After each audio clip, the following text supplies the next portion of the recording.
Good afternoon, Lizzie. Hello Andy, and hello anyone who's watching this webcast. The webcast is about myself and my book, which I've published for the benefit of people who've been newly diagnosed with MS and for those of you who have it. It concerns my story and how I came to grips with this disease through homeopathy.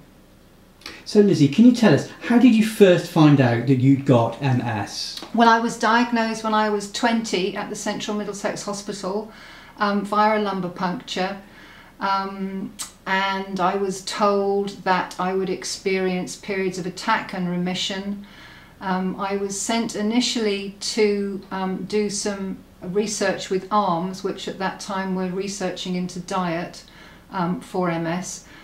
But I was pretty ill at the time, and I wasn't given very much hope as to how I would cope in the future.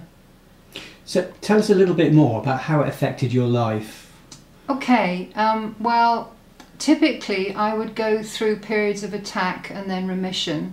The attacks would concern, what would happen would be, I would have altered sensations all over my body. I would sort of be itching, especially on my legs and my arms.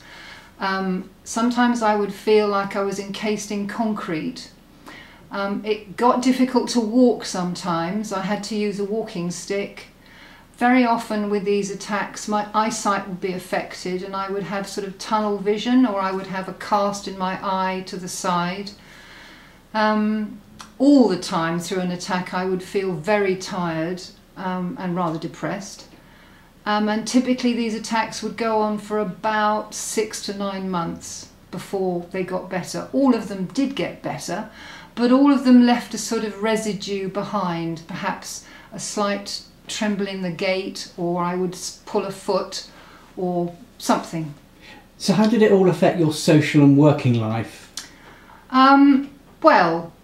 It became difficult for me to continue my job, which at that time was selling computer system software. It meant that I moved from London to live in Wales, where life was more peaceful, more gentler. And I'm pleased to say I did that because that's where I met John Devereux, the homeopath, who's been so incredibly important to me and to my story. And how did John help you?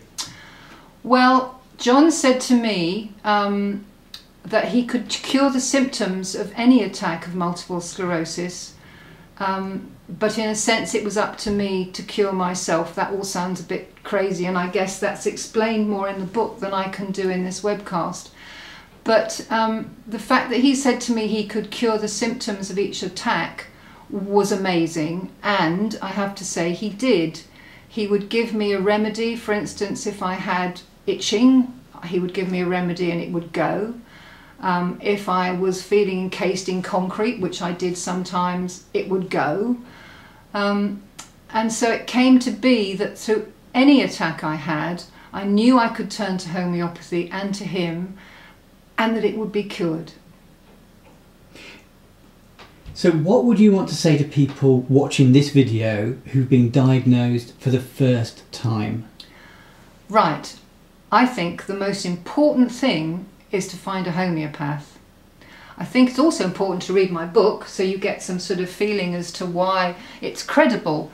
I did a lot of research into homeopathy and into multiple sclerosis, which is also in this pamphlet. And it explains how homeopathic remedies can fit so closely the symptoms of each attack that I experienced.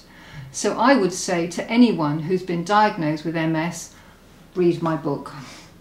Lizzie, thanks for sharing with us this afternoon. Thank you very much, and goodbye.